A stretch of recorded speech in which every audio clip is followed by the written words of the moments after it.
Okay, so guys, let us start with today's session. So we have gathered here for second part of this calculator series. So guys, I suppose all of you are clear with all the concepts that we have discussed in the first session of calculator class.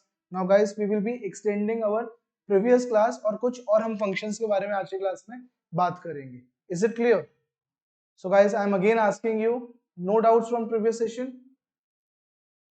Okay, so I can see straight away. So everyone is saying all clear. So let us start, guys. Let us start. तो सबसे पहले बात करते हैं आज की class में guys factorial की. ठीक है, सपोज हमारे पास एक क्वेश्चन है 8 factorial. So guys, how to find out 8 factorial from calculator. So you can see factorial function just above the x inverse key, just above the x inverse की, guys here. So I have to put 8 shift factorial. This will give me 40320. This is 8 factorial. Very easy guys. Is it clear? अब हम next की के बारे में पढ़ते हैं guys. एक रैन हैश बटन है आपके कैलकुलेटर. तो अभी आपको ये की का इतना यूटिलिटी समझ नहीं आएगा. आप डेसिमल के ऊपर देखो, एक आपके पास रैन हैश गिवन है. तो मैं आपको बता देता हूँ इस की यूटिलिटी क्या है. तो गाइस, ये रैन हैश जो की है वो आपको 0 से 1 के अंदर रैंडम नंबर्स जनरेट करके देगी. रैंडम नंबर जनरेट करके देगी. आप हर बार रैन हैश को प्रेस करो और इक्वल्स टू दबाते रहो, हर बार आपको 0 से 1 के बीच में एक नया नंबर मिलेगा. Let us try. So I am pressing shift then ran hash and then press equals to. So guys, पहले हम इसको चेंज कर लेते हैं डेसिमल में. देन जब भी आप इक्वल टू दबाओगे आपको 0 से 1 के बीच में नंबर्स मिलेंगे. So I have received one doubt how to convert this into decimal format. So anyone in the class who remember from the previous session कि हमने डेसिमल में कन्वर्ट करना कैसे सीखा था? Quickly in the chat section guys.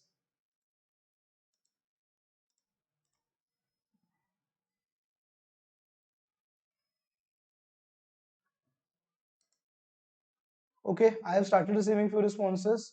So student, what you have to do, you have to press shift, then mode setup, then mth IO और वहां पे हम अपना सेकंड की प्रेस कर देंगे. Now again press shift, run hash button and press equals to. Now every time when you press equals to, it is giving you answer in the decimal format and that too between 0 to 1. So it is randomly generating values between 0 to 1. So this is the utility of ran hash key. Now can anyone tell me, अगर मुझे अपने numbers 0 से 1 की जगह 0 से 10 में generate करवाने हो तो मैं क्या करूंगा? सो बेटा इस रैन हैश को 10 से मल्टीप्लाई कर दो. जब आप इस रैन हैश को 10 से मल्टीप्लाई कर दोगे तब आपके पास जो नंबर जनरेट होंगे, रैंडमली नंबर जनरेट होंगे, अब वो 0 से 10 के बीच में होने वाले हैं. देखें कैसे. Let us see. So shift ran hash multiplied by 10 then press equals to. Now see, जो भी नंबर्स जनरेट होंगे अब वो हमारे 0 से 10 के बीच में. Now press equals to. So every time you are pressing equals to, you are getting values between 0 and 10. So is it clear to everyone the utility of ran hash button? So while doing simulation in actuarial, this ran hash key will be very useful. Okay, let me proceed. Now guys, almost हमारे calculator के basic functions खत्म हो गए. अब थोड़े से हम advance functions के ऊपर बढ़ते हैं. तो सबसे पहला जो हम एडवांस फंक्शन आज की क्लास में बढ़ रहे हैं, that is storing values. Storing values in calculator. How you have to store values in calculator? Anyone having any idea how we store values in calculator? Let me show you. So guys, you can see there are some buttons A, B, C, D, E, F in red format है ना. Alpha दबा के हमें की पे आना पड़ेगा और X Y भी कर सकते हैं ना. ब्रैकेट के ऊपर X है, ब्रैकेट के ऊपर Y है और M है. तो हमने क्या करना है, हमने इन वेरिएबल्स के अंदर वैल्यू कैसे स्टोर करना है वो सीखना है. अब आप क्या होगा सर वैल्यूज स्टोर करने की वजह, बेटा एक्चुअल में वैल्यू स्टोर करने का यूजफुलनेस ये है कि अगर हमें एक ही वैल्यू को बहुत बार रिकॉल करना है और वो वैल्यू थोड़ी सी ट्रिकी है, जैसे मान लो वैल्यू समथिंग लाइक 0.000125, ठीक है, हमें इस वे में वैल्यू बार बार लिखनी है. तो आप बताओ हर बार अगर हम ये वैल्यू टाइप करेंगे कैलकुलेटर में तो कितना हमारा टाइम कंज्यूम होगा. तो इसकी जगह हम इस वैल्यू को अगर एक वेरिएबल में पुट कर दें और हर बार हम उस वेरिएबल को कॉल करवा लें अपने कैलकुलेटर में तो कितना ईजी हो जाएगा. इस तरीके से अब हम अपना वैल्यू स्टोर करना सीखते हैं. नाउ सपोज अगर मुझे यही वाली वैल्यू अपनी किसी वेरिएबल में सेव करनी है, so what I will be pressing, now you can see there is one store button above the recall button. See, this is the store button. But इस स्टोर बटन पे आना कैसे है, शिफ्ट दबा के, क्योंकि येलो में लिखा हुआ है शिफ्ट स्टोर। अभी इसने स्टोर तो कर लिया, लेकिन आपको इसको एक वेरिएबल असाइन करना पड़ेगा कि किस वेरिएबल में हम इसको स्टोर करें। तो हम इसको स्टोर करते हैं नाउ सपोज बी वेरिएबल में। अब बी वेरिएबल में स्टोर करना है तो मैं अपना प्रेस कर दूंगा ये बी बटन। तो इसने क्या करा, इस वेरिएबल को बी में पुट कर दिया। ठीक है, अब कैलकुलेटर में एक और दिक्कत आती है, देखो मैंने वैल्यू क्या डाली थी 0.4 टाइम्स 0 125, इसने अपने आप क्या कन्वर्ट कर दिया 1.25 into 10⁻⁻⁵। अब कुछ बच्चों को ये फॉर्मेट पसंद है, कुछ बच्चे कहेंगे नहीं यार मुझे नॉर्मल डेसिमल फॉर्मेट में चाहिए, मेरे पास एक एक्स्ट्रा बर्डन आ जाएगा एग्जाम में रेस टू पावर 10⁻⁻⁵ को भी सॉल्व करने का। तो अभी हम इसको भी सीखेंगे, डायरेक्टली हम इसको कैसे डेसिमल फॉर्मेट में लेके आएंगे बाय डिफॉल्ट। ठीक है, before that let us understand the utility of storing values. ठीक है, तो मैंने बी में ये वैल्यू स्टोर करवा दिया, अब एसी दबा दो। अब एक और वैल्यू लेते हैं, अब हम एक वैल्यू लेते हैं नाउ सपोज 10,000। ठीक है, 10,000 में भी हमें 5 टाइम्स की प्रेस करनी पड़ेगी, तो मैं 10,000 को भी एक वेरिएबल में स्टोर करवा दूं। First of all I have to write 10,000। Now I want to store this value in another variable. Now suppose you want to store this value in variable E, तो हमने ई के अंदर ये store करा दिया। Is it clear? Now what I have to see, मुझे अब देखना है मेरे b और e का मल्टीप्लिकेशन, मींस जो पहले मैंने लिखा था 0.4 times 0 and so on that multiplied by 10,000, उनका प्रोडक्ट क्या है। So what you will be doing, now you have to recall the variable b and e, so you will be pressing alpha b multiplied by alpha e c 0.125। ये आया कैसे, फिर से मैं बता रहा हूं, b के अंदर हमने क्या वैल्यू स्टोर करवाई थी 0.4 times 025, I will write it here. So we have stored 0.4 times 025 in B and we have stored 10,000 in E. Now if I do B into E, what it is giving me 0.125. So इसमें हमने store कराया था 4 times 0 125, 4 times 0 125। अगर भूल गए तो directly देख सकते हैं, देखो अगर भूल भी गए हम तो देखो alpha B equals to, so 1 to 5 था, 0.4 times 0 1 to 5. Is it clear students? So I can see a lot of yeses. Okay, there is one question, sir, why do we need any random variable? So Parv, this is all part of your curriculum in actuarial science. ठीक है, वो हम उसके technicality के बारे में अपनी classes में डिस्कस करेंगे। यहाँ भी आप ये समझो कि हमें वैल्यू स्टोर करवा रहे हैं, फिर वैल्यू को कॉल करवा रहे हैं। ठीक है, यहाँ पे हम उनकी सिर्फ यूटिलिटी समझ रहे हैं, जहाँ क्यों यूज करना है, कैसे यूज करना है, that will be studying our under curriculum. Is it clear to you Parv? So students, storing value समझ आ गया यहाँ तक कि अब हमें अपने वेरिएबल्स में वैल्यू स्टोर कैसे करनी है और उसको रिकॉल कैसे करना है। Let me show you again, एक और वैल्यू स्टोर करवाने की कोशिश करते हैं। Let us store 456। ठीक है, 456 को हम स्टोर करवाते हैं वेरिएबल डी में। So I will again press shift store and then variable D. तो देखो अब हमारा 456 स्टोर हो गया डी में। Now suppose I need product of 456 and 10,000। I need product of 456 and 10,000। तो मुझे पता है मैंने डी में अपना 456 स्टोर करवाया। What I will be doing directly D into E, then alpha क्यों प्रेस कर रहा हूं, क्योंकि रेड में लिखा हुआ है alpha D multiplied by alpha E. So see it is giving us 456 4 times 0, d into e will give us 456 4 times 0। अभी बेटा आपको ये सब देख के ऐसा लग रहा होगा सर हमें स्टोर करवाने की क्या जरूरत है, ये तो हम डायरेक्टली कर सकते हैं। तो इतना इजी नहीं होगा, ठीक है, हमें बहुत डिफिकल्ट फंक्शंस भी सेव करने आ सकते हैं। मान लो हमें सेव करना है e raised to power something 10.234। ठीक है, हमें ये वैल्यू स्टोर करनी है और हमें बार बार इस वैल्यू को कॉल करवाना है। तो सपोज करो इसको बार बार लिखना पड़े आपको e raised to power something को और डायरेक्टली वेरिएबल a या b को कॉल करवाना, कौन सा काम इजी है? ऑब्वियसली वेरिएबल को कॉल करवाना। बट जरूरी नहीं है आपको आना चाहिए, अगर आता है सो यू कैन यूज इट, नहीं भी आता तो हम डायरेक्टली भी सॉल्व कर सकते हैं। अपने आप को कॉम्प्लिकेट मत करना, एग्जाम में सोचने लग जाओ यार स्टोर कैसे कराते हैं, मुझे स्टोर करा के करना है। आता है तो स्टोर करा के अप्लाई करो, नहीं आता तो डायरेक्टली हमें e raised to power लिखना आता है कैलकुलेटर में। कैसे लिखते हैं e raised to power? Simply shift e 2.3, now something like that. ठीक है, अब इसको भी हम स्टोर करवा सकते हैं directly. So what I will be doing, shift store A, तो उसने उसकी डायरेक्टली वैल्यू वेरिएबल ए में स्टोर कर दी। तो वेरिएबल ए को मैं डायरेक्टली कैसे याद रख सकता हूं, that I have inputted e raised to power 2.3 in it. So students, is it clear? Yes or no in the chat section?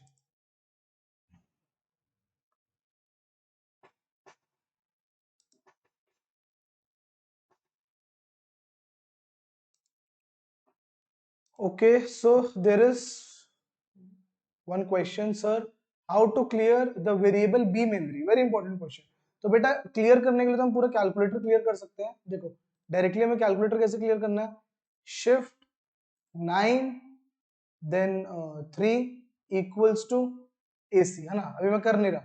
क्यों नहीं कर रहा? क्योंकि उससे सारी मेमोरी हमारी क्लियर हो जाएगी. आपका क्वेश्चन कहता है सर बी को हमें क्लियर करना है. तो बी को क्लियर करने के लिए आपको जो नया वेरिएबल चाहिए, मान लो आपको बी में अब इस वैल्यू की जगह, अब आपको बी में इस वैल्यू की जगह कोई और वैल्यू सेव करानी है, मान लो 1.25 सेव करवाना है, तो आप डायरेक्टली बी को दोबारा कॉल करवा सकते हो. ठीक है, 1.25 आप लिखोगे, देन शिफ्ट स्टोर बी, तो ऑटोमेटिकली क्या होगा, आपके बी में 1.25 स्टोर हो जाएगा. जो पुराना आपने नंबर सेव कराया था वो ऑटोमेटिकली डिलीट हो जाएगा. Is it clear to you student? So who has asked this question? So Puneet, is it clear? Okay, so I think storing values is clear to you now. Very important functionality of this calculator. Now guys, let me delete all the numbers. अब तक जो भी मैंने सब कुछ input करा है, एक बार मैं सब कुछ delete कर देता हूँ, तो आपको याद भी आ जाएगा हम कैसे अपनी पूरी memory delete करते थे. Shift, then there is clear mentioned on the 9 button. 9 setup memory or all. I will be pressing 3, then equals to and then AC. तो अब मेरा कैलकुलेटर जो है वो उसी तरीके से आ गया जिस तरीके से मैंने अपना नया परचेज किया. उसके अंदर कोई भी मेमोरी अब सेव्ड नहीं है. Students, is it clear? अब एक चीज मैंने और बताई थी, मेरे पास मेल्स आई थी और मेरे पास क्वेश्चंस आए थे. सर आपने एक चीज बताई थी कि हमें डेसिमल्स फिक्स कैसे करनी है ना. डेसिमल्स फिक्स कैसे करनी है, एक तो वो चीज, और एक अभी क्वेश्चन आया था कि सर अगर 0.0000125 हम लिखते हैं और इक्वल्स टू दबाते हैं और हम SD दबाते हैं, तो हमें इस फॉर्मेट में आ रहा है 1.25 इंटू 10 रेज टू पावर -5. मुझे ऐसे नहीं चाहिए, मैंने जैसे डेसिमल में इनपुट करा है मुझे वैसे ही वैल्यू चाहिए. तो मैं कोशिश करता हूँ इन दो क्वेश्चंस के आंसर करने की. एक तो हमें इस फॉर्मेट में आंसर नहीं चाहिए, हमें डेसिमल फॉर्मेट में चाहिए. एंड सेकंड, हम अपने डेसिमल प्लेसेस कैसे फिक्स कर सकते हैं. ठीक है, तो उसके लिए हमें अगेन मोड सेटअप पे जाना पड़ेगा शिफ्ट दबा के. So I will be coming on. So see guys, पहले नॉर्मल कैलकुलेटर को आने दो, शिफ्ट एंड देन सेटअप. अब यहाँ पे हमें अपना एक नॉर्म बटन दिख रहा है, नॉर्म. ठीक है, तो अगर हम नॉर्म प्रेस करें तो नॉर्म क्या करेगा स्टूडेंट्स, नॉर्म क्या करेगा, जो भी हमें दिक्कत आ रही थी ना 1.25 इंटू 10 रेज़ टू पावर -5 की, अब ये वो हटा देगा. ठीक है, करके देखें, नॉर्म वाली चीज करके देखें क्विकली, यस और no. So let us press norm है. ठीक है, अब हमसे पूछ रहा है 1 2. ठीक है, let us press 2 here. Now try 0.0000125 equals to, now press SD. Now देखो गाइस, SD करने के बाद अब वो मुझे मिक्स्ड फ्रैक्शन में नहीं दे रहा. अब आप बोलोगे सर क्या पता पहले भी ना दे रहा हो. चलो फिर से क्लियर मेमोरी कर देते हैं. Shift 9 3 equals to AC. अब फिर से 0.0000125. ठीक है, अब हम फिर से इक्वल्स टू दबाएं, तो इक्वल्स टू दबा के SD दबा के देखो, अब आपको इस फॉर्मेट में देना. मैं फिर से बता रहा हूं उसको मैंने कैसे चेंज करा. I have gone to setup, then norm, then I have pressed 2, then do SD. It will give you in the decimal format. तो एक तो ये क्वेश्चन आया था मेरे पास. एक मेरे पास क्वेश्चन आया था कि सर हमें डेसिमल प्लेसेस फिक्स कैसे करने हैं. वैसे तो मैंने आपको बताया था फिक्स करने की ऐसा जरूरत नहीं है, आप directly round up round down कर सकते हो, है ना. अगर हमें 4 प्लेसेस तक चाहिए तो आप देख सकते हो 5th प्लेस 5 से बढ़िया है 5 से कम है. 5 से कम है तो आप 4th डिजिट सेम रहने दोगे, और अगर 5 से बड़ी है तो आपको एक डिजिट बढ़ा देना. ठीक है, अगर इस तरीके से दिमाग भी नहीं लगाना, आपको डायरेक्टली अपनी डेसिमल प्लेसेस फिक्स करनी है और आप चाहते हो कैलकुलेटर आपको ये काम करके दे, तो अभी हम देख लेते हैं उसको हम कैसे कर सकते हैं. So you have to again press shift setup and then go to fix. ठीक है, अब ये आपसे पूछ रहा है कि आपको कितनी डेसिमल प्लेसेस तक फिक्स करना है. Now suppose we have to fix till 5 decimal places, तो आई हैव प्रेस्ड 5. मैंने अपना 5 प्रेस कर दिया. अब देखते हैं 5 डिवाइड बाय 6 इक्वल्स टू, ठीक है, बड़ा अच्छा इंटरेस्टिंग आंसर है। 5 divide by 6 will be equals to 5/6। अब अगर हम एसडी दबाएंगे तो देखो बेटा हमें सिर्फ 5 डेसिमल प्लेसेस तक ही आंसर दिया है इसने, क्योंकि अब उसने डेसिमल प्लेसेस फिक्स कर दिया 5 डेसिमल प्लेसेस तक। अच्छा, मैंने आपको लास्ट क्लास में बताया था ये फ्रैक्शन वाली प्रॉब्लम का, अगर हमें बाय डिफॉल्ट फ्रैक्शन की जगह डेसिमल चाहिए तो वो कैसे होगा? So you have to go to shift setup then 1 then 2। अच्छा, ये तो हमने आज की क्लास से स्टार्टिंग में डिस्कस कर लिया, ठीक है। अब डायरेक्टली अगर मैं 5 डिवाइड बाय 6 करूंगा it will directly give me answer in the decimal format.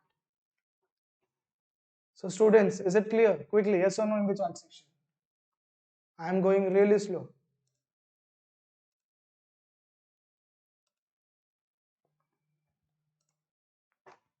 इसके बाद जो अगले दो चीजें हम सीखने वाले हैं वो सबसे इंपॉर्टेंट है गाइस, हमारी कैलकुलेटर की क्लासेस में वो सबसे इंपॉर्टेंट दो चीजें हैं। So fasten your seat belts. We are going to fly high now.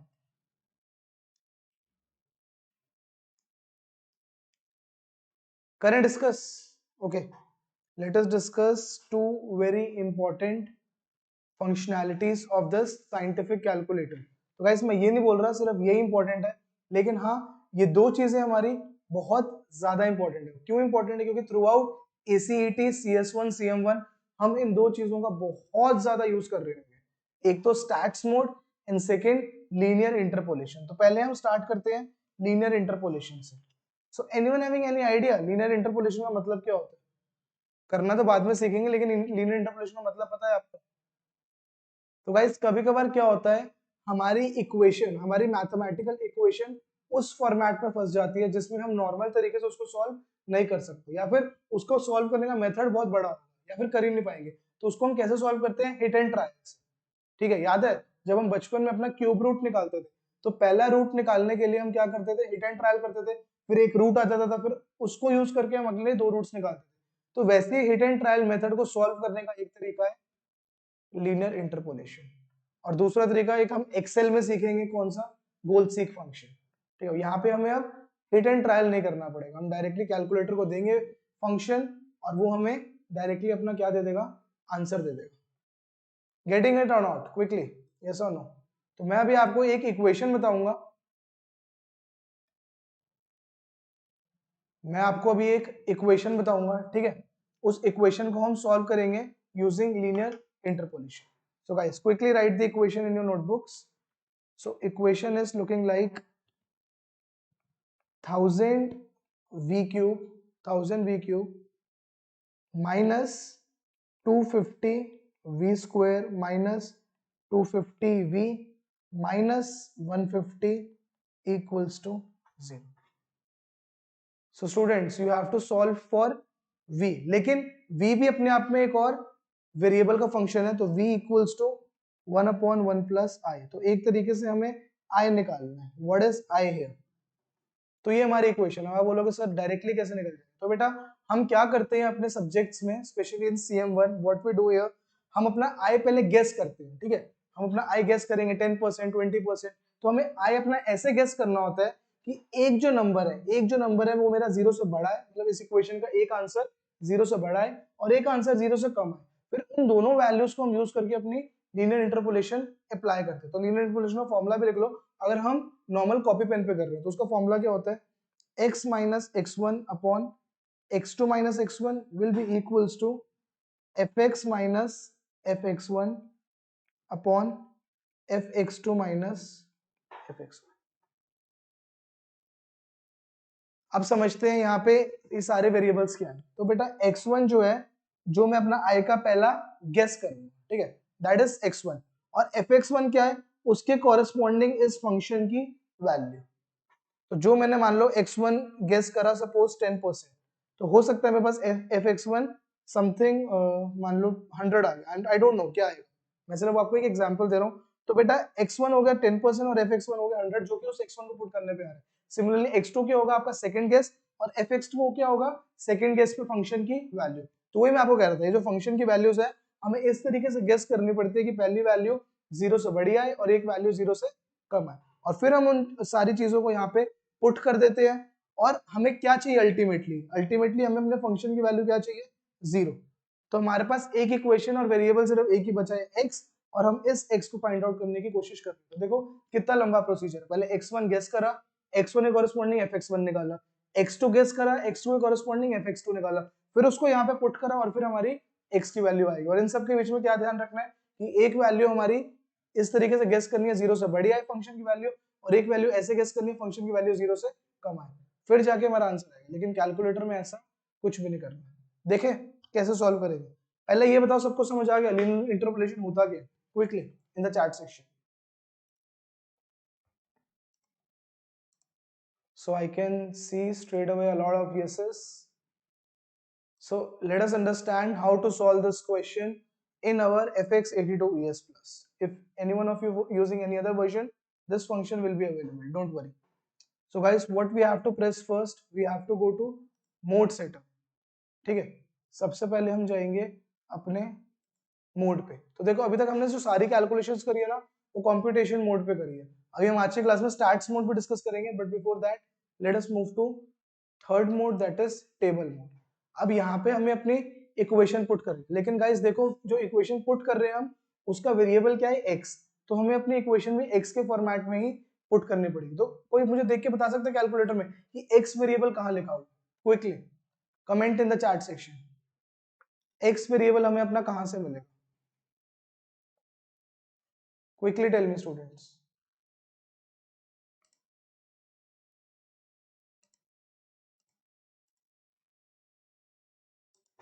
How we can find x variable from our calculators. Very good student. I have received one answer. So yes, it is just above the close bracket in red. So I have to press alpha and then close bracket. It will give me x. So guys, let us start typing the equation in our calculator. So let us start typing. So it is 1000 v cube, or you can say 1000 upon 1 plus I raised to power 3. So I will be using this function. Is it clear? Then I have to press 1 plus. Now students, मैंने अभी आपको क्या बताया, ये equation x के format में है, तो हमें वेरिएबल भी x ही यूज करना पड़ेगा। So alpha close bracket, it has given me x bracket close raised to power 3.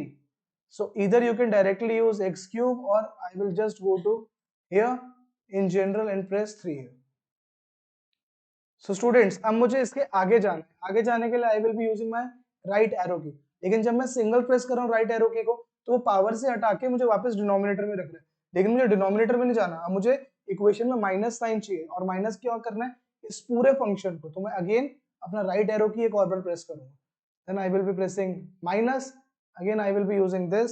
Equation is 250 upon 1 plus I whole square. So 250 upon, again down arrow bracket start 1 plus x, again I have to call x bracket close square. Students keep on doing with me, करते रहो मेरे साथ साथ। Then again I will be pressing right arrow key, then I will be pressing minus sign, again using this function 250 upon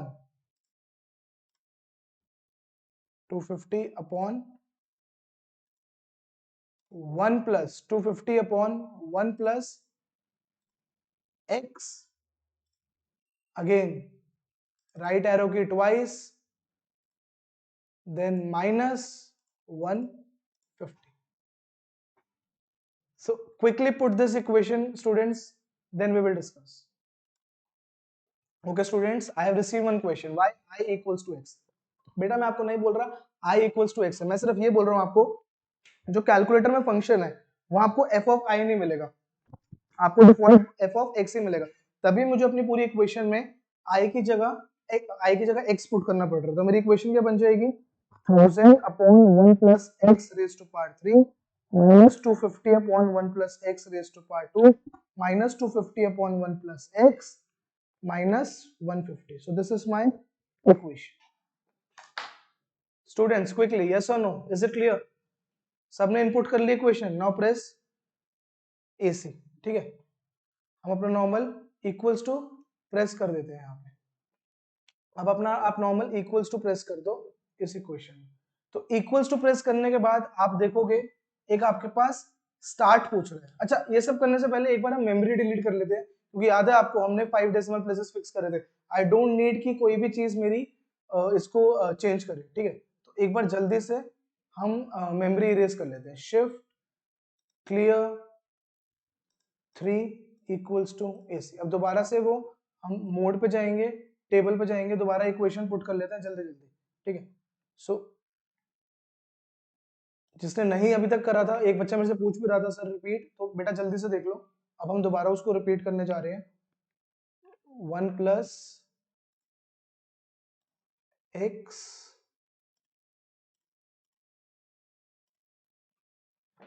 raise to power 3 minus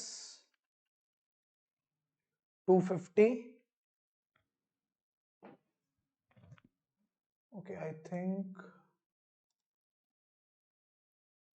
something has gone. Let me do it again.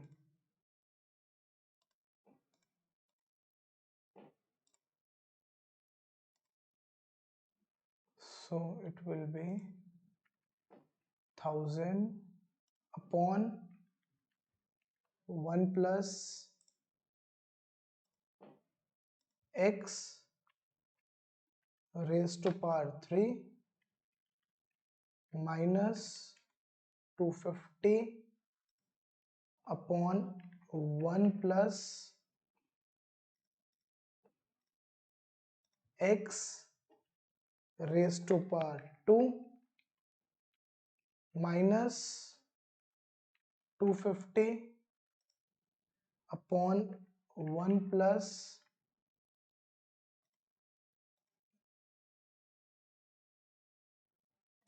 x then minus 150. You can use these arrows keys as well. Students, you can use these arrows keys as well to check whether your equation is correct or not. ठीक है, तो एक बार हमें equation ये check करना पड़ेगा। देखो 1000 upon 1 plus x raise to power 3, then 250 upon 1 plus x raised to power 2, then 250 upon 1 plus x, then minus 150. Then I will be pressing equals to. See, now it is asking me कि आपने जो अपना answer है वो कहाँ से सोचना start करना है। तो बेटा यहाँ पे फिर से थोड़ा सा गेसिंग वर्क आएगा। तो while doing your subject you will get to know कि हमारी जो बेसिक इंटरेस्ट रेट की रेंज है, ये इंटरेस्ट रेट का क्वेश्चन है, बेसिक एक इंटरेस्ट रेट की रेंज है, क्वेश्चन स्पेसिफिक कहाँ से कहाँ स्टार्ट होनी चाहिए। ठीक है, अभी हम ये मान लेते हैं आपको बिल्कुल ही कुछ नहीं पता, ठीक है, ऐसे एज्यूम करते हैं बिल्कुल ही कुछ नहीं पता, लेकिन आपको इतना तो पता है एक नॉर्मल मार्केट में इंटरेस्ट रेट क्या हो सकता है। ठीक है, तो हम ये मान लेते हैं कि somewhere it will be between 0 to 30, इतना बड़ा रेंज ले लेते हैं 0 to 30, या फिर 1% to 30% लेते हैं। 0% में आंसर नहीं हो सकता, 1% to 30%। तो 1% to 30% के लिए क्या करना पड़ेगा आपको, इनपुट स्टार्ट फ्रॉम 0.01, सो 0.01 से स्टार्ट करो। Now I will pressing equals to end. अब एंड कहां करो, 30%, दैट मींस 0.3, 0.3 पे इसको एंड कर दो।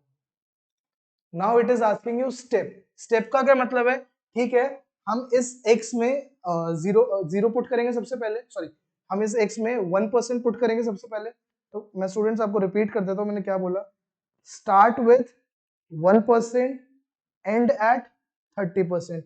अब आपसे पूछ रहा है स्टेप। स्टेप का क्या मतलब है कि कितने कितने के डिफरेंस के गैप में आपको वैल्यू देखनी है।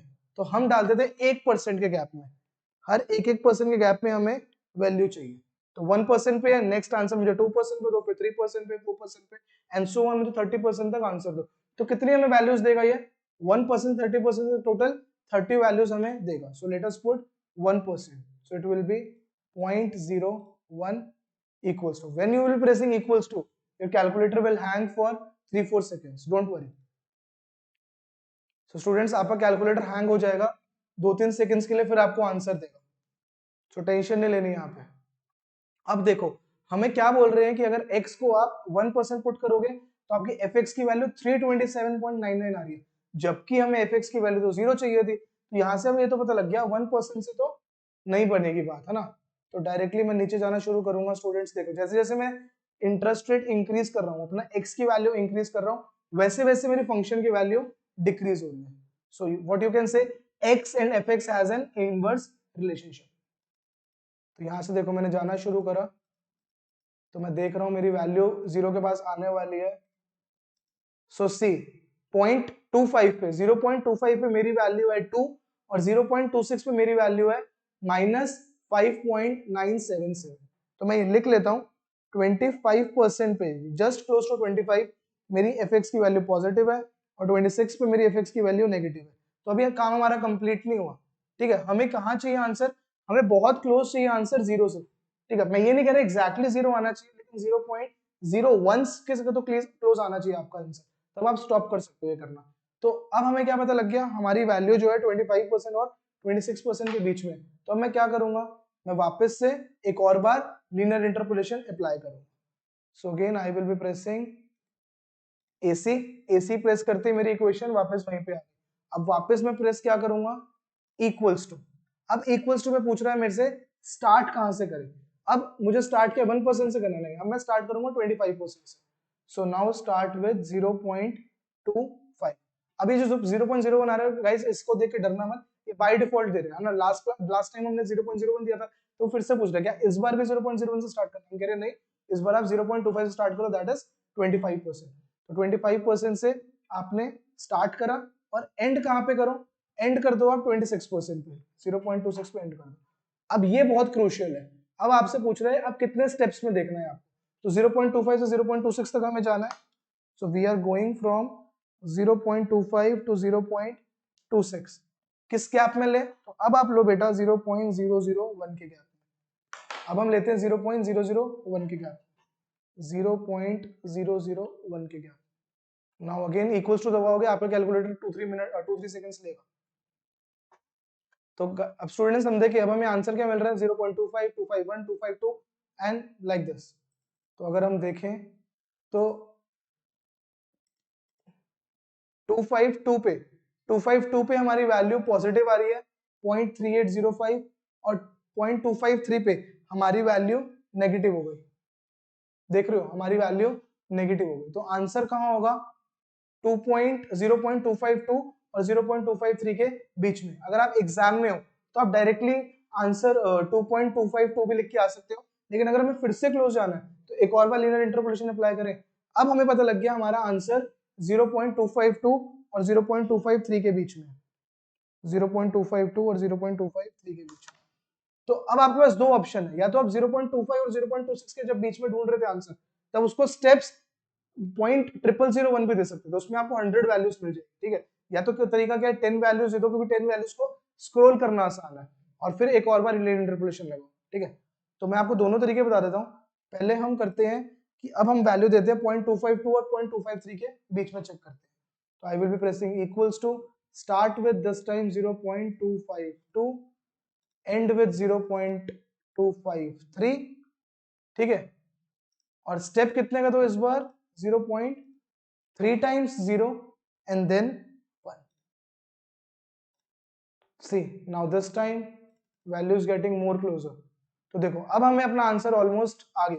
तो हमारा आंसर क्या है, समवेयर अराउंड 0.2524, क्योंकि देखो 0.2524 पे हमारी पॉजिटिव आ रही है और 0.2525 पे नेगेटिव हो गई, और वैल्यू बहुत ही ज्यादा जीरो के पास है। मैंने बोला था ना, अगर जीरो पे पूछा है तो आपका आंसर अगर 0.0 समथिंग आ रहा है तो वो आपका वैल्यू चलेगा। तो यहाँ से हमें क्या पता लगा कि fx जो जीरो है वो x की किस वैल्यू पे जा रहा है, x समवेयर अराउंड 0.2524 पे ये फंक्शन जीरो बन रहा है।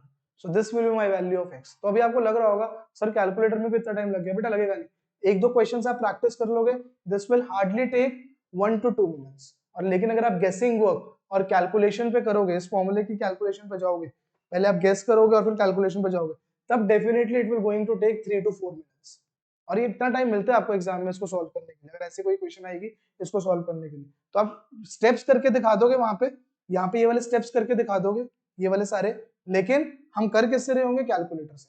स्टेप्स करके दिखाने पड़ेंगे, उसके मार्क्स होते हैं, लेकिन हम कर कैलकुलेटर से रहे होंगे, तो हम अपना सॉल्व जो है वो ऑटोमेटिकली किससे कर लेंगे, using this table mode in your calculator. So students, quickly tell me, is it clear to you or not? Quickly in the chat section.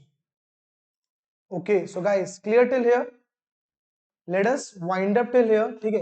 एक और हम पार्ट करेंगे जिसमें हम अपना पूरा स्टैट्स मोड लर्न करेंगे। स्टैट मोड बहुत इंपॉर्टेंट है students, specially for ACAT and CS1 students, and CM1 में भी आपको CT5 पार्ट में आएगा, ठीक है, कहीं कहीं स्टैट्स मोड का use. Okay, so students let us wind up till here, will continue in the next class.